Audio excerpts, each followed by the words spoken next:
Moi, j'utilise que ChatGPT. Par exemple, là, avec mon régime, on m'a conseillé les graines de lin, les graines de lin et les graines de chia. J'ai marqué quels sont les bienfaits graines de lin, quels sont les bienfaits graines de chia. Il m'explique. Je lui dis comment les préparer. Hop, je sais. ChatGPT t'explique tout en 2 secondes. Putain, les graines de chia, je crois que j'en mange de temps en temps. C'est pas les graines où quand genre, tu les manges et après ça gonfle entre tes dents quand t'en as entre les dents. C'est ça ou pas, chat? Genre alors, ça. Alors non, faut pas les manger comme ça. Tu sais que tu peux aller à l'hôpital. Je sais, mais il y en a certaines, c'est qui prennent pas, qui prennent pas bien l'humidité. Et après, quand t'en as dans les dents, tu captes ça, que ça gonfle et tout. Oui, genre. oui, j'ai capté ce que tu voulais dire. J'ai capté. Ouais, si c'est ça, et ça devient un peu visqueux et tout. C'est ça, ouais. Ouais, je vois. C'est pas mal ça. J'aime bien la texture et tout. Pourquoi? Mais attends, mais pourquoi tu fais ça? Tu fais un régime? Ouais, là, j'ai commencé mon régime là. Tu fais du sport ou tu fais juste alimentaire? Là, je vais commencer l'alimentation déjà. Et ça change beaucoup par rapport à ce que tu faisais avant? Bah, je commence demain, donc je sais pas encore. Merci Lara.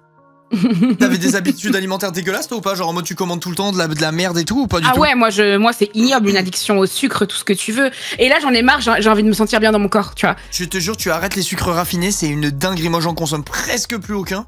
Et ce que je vais faire. Rien que ça fait une différence de malade. Et en plus de ça, depuis que je fais ça, ça fait un moment en vrai. Après, je suis pas diététicien ou je sais pas quoi, j'y connais rien les gars. Mais juste, je me suis dit tiens, je vais tester. Et pour finir, c'est bien. Et je te jure, les fruits, tu profites plus. Enfin, je sais pas comment expliquer, mais genre en vrai de vrai, j'ai l'impression que j'apprécie mieux les goûts sucrés depuis que j'ai arrêté de me gaver de sucre. Bah c'est comme quand tu sales trop, tu sens plus les goûts sans trop saler, et quand tu t'habitues à désaler, bah tu réapprends à aimer l'aliment, tu vois. Le pire exemple, je suis une chèvre de baiser, moi je fais que bouffer du sel. Ah, j'aime trop ça aussi, mais moi j'ai tout, j'ai le sel, le sucre, le gras, et tout ce que tu veux, tu vois.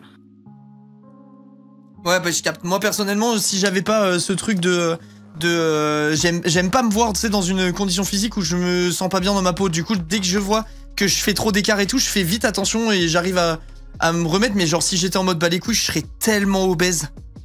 Je suis tellement gourmand, moi, c'est un truc de fou, genre. Bah moi, au-delà d'être gourmand, c'est que la bouffe, c'est mon refuge, tu vois. Genre vraiment, tu vois. Moi, j'avais eu ce truc-là un peu quand j'avais arrêté la clope.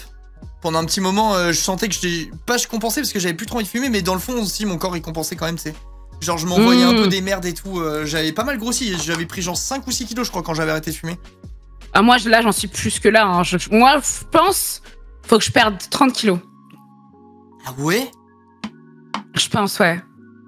Mais tu sais que déjà, en vrai de vrai, hein, tu fais gaffe à ta bouffe et tu te motives à aller marcher tous les jours, déjà tu vas avoir une différence de fou. Hein. Ah mais je le sais, hein, je le sais, mais il faut... en fait, entre le savoir et avoir le déclic, c'est 2 choses différentes, tu vois. Tu l'as déjà le déclic si t'es dans la démarche? Ouais, là j'y suis de ouf, et j'ai trop envie de pouvoir m'habiller comme je veux, de me sentir bien et tout, tu vois. Non mais t'as raison, déjà se sentir bien dans sa peau c'est trop important, et au-delà de ça t'as quand même le truc santé, tu sais, on n'est pas éternel et tout, c'est important de prendre soin de sa carapace. Mais de fou, et enfin même je trouve que ton corps c'est ton esprit un peu, dans le sens où quand t'es mal dans ta tête, ça se répercute sur ton environnement, sur ton corps et tout.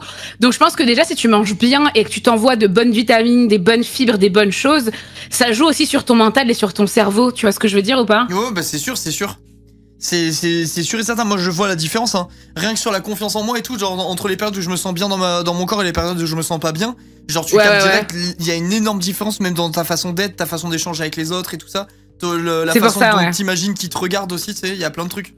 Mais là, comme j'ai rompu, je me demande si je suis pas dans mon éra de glow up, tu vois ce que je veux dire ou pas? Il y a tout le temps ça après une rupture. Tu dis vas-y, je me mets en bombe et tout, nix. Tout le monde. Non, même pas, là, je suis juste en mode, je veux penser à moi et je veux prendre soin de moi. Non, mais même ça vide la tête et tout. Moi, je me rappelle, j'avais une rupture douloureuse il y a longtemps. Et je m'étais mis dans le sport, mais un truc de malade, vraiment un truc de fou. Hein. Je faisais genre 4 heures de sport par jour. Hein. Je me la butais. Oui. Je partais faire du vélo, on faisait 70 km avec mes potes. Après, je rentrais, j'allais courir et tout. J'étais une arme de guerre. Est-ce que tu penses... Moi, non, mais je pense qu'on a toutes et tous une rupture dans notre vie qui nous change. Ouais, je vous promets les gars, je me butais et tout, je me réveillais le matin, j'avais mal partout, genre, mais je me flinguais, genre, je voulais en finir. Perso, je me sens mieux avec 30 kilos de plus qu'il y a 4-5 ans. Bah, en fait, ça dépend des gens, tu vois. Hein. Tant que t'es bien dans ta peau, c'est tout ce qui compte. Hein. C'est ça, tu vois. Après, si je peux être honnête, je trouve ça difficile dans notre société d'être bien dans sa peau quand t'es gros. Moi, je sais pas, j'ai jamais été vraiment gros, tu sais. Genre, ça m'arrive de me trouver gros. Mais je sais très bien qu'au regard de quelqu'un qui en souffre et l'est vraiment, tu sais, genre, il se dirait, mais fils de pute, j'échange mon corps contre le tien tous les jours de la semaine, tu vois. Moi, quand il y a des meufs qui sont ultra fines et qui me disent ah regarde je suis grosse parce qu'elles ont genre un mini bourrelet, je suis en mode mais ta gueule. Ouais je vois, mais après en vrai de vrai tu peux pas être dans leur tête non plus, tu vois, genre. Bah oui c'est pour ça, mais. Ça se trouve leur petit bourrelet de merde, bah ça les complexe vraiment de baiser. Bah oui, voilà. bien évidemment, mais tu dis pas ça à une meuf obèse, tu dis Ouais, pas oh regarde je suis grosse, tu lui dis quoi frérot, je suis un paquebot quoi frère, tu vois genre. Ouais je vois ce que tu veux dire. Je vois ce que tu veux dire, mais après on ma est pas, copine, on est, non mais après que ma copine elle ait des complexes c'est une chose, mais t'as vraiment des nanas. En bonne personne quoi. Non mais non c'est pas ça, c'est que t'as une nana à côté qui fait 100 kilos, tu lui dis pas parce que tu fais genre 1m70, 58 kilos que t'as pris 1 kilo, ah je suis grosse, mais frère tu sais pas ce que c'est de gros tu vois. Ouais non c'est sûr, je vois ce que tu veux dire. La comparaison, y a rien de pire. Oui, c'est sûr. Mais après, tu peux pas aussi être dans la tête des gens. C'est ce que je disais. Il y a forcément des gens à 50 kilos, ils vont avoir un ressenti sur leur corps qui est le même que c'est quelqu'un qui en fait 90. Enfin, tu vois, c'est chacun a sa perception du truc aussi. Il faut le respecter. Mais c'est vrai que si tu vas pas dire à un gros que tu te sens quelqu'un qui est dans le même mal-être que toi en 10 fois pire, que tu te sens pas bien. Enfin, genre, je sais pas. C'est vraiment, c'est bizarre quoi. Merci. Je me regardais plus avec mon ex. Il me trouvait belle. Peu importe, donc je me jugeais à travers ses yeux.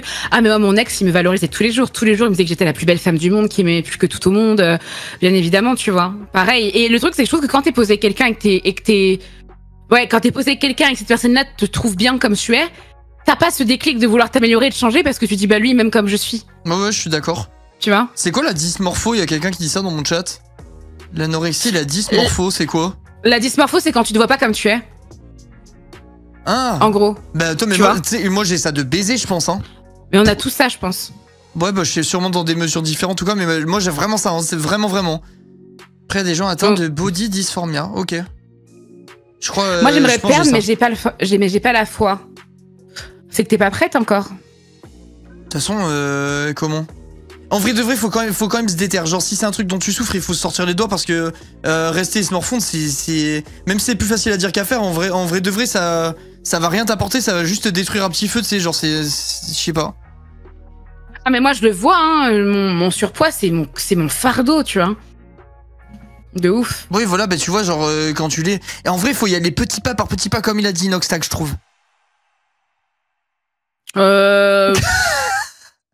Pourquoi tu rigoles?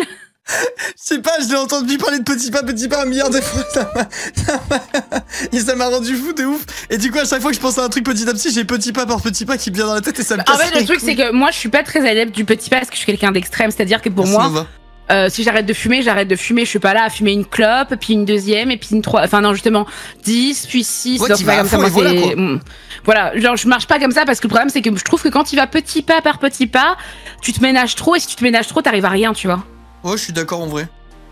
Genre parce que si tu veux arrêter de fumer, que tu te dis j'arrête de fumer, que tu fumes un paquet par jour et que tu passes à 15, puis à 20, puis à 15, et puis encore à 20, et puis ensuite à 10, mais comme tu vas bien, tu veux refumer parce que tu fumes toujours et tout. Pour moi, c'est soit t'as le déclic, tu fais tout d'un coup, soit tu fais rien, tu vois. Ouais, je suis d'accord en vrai.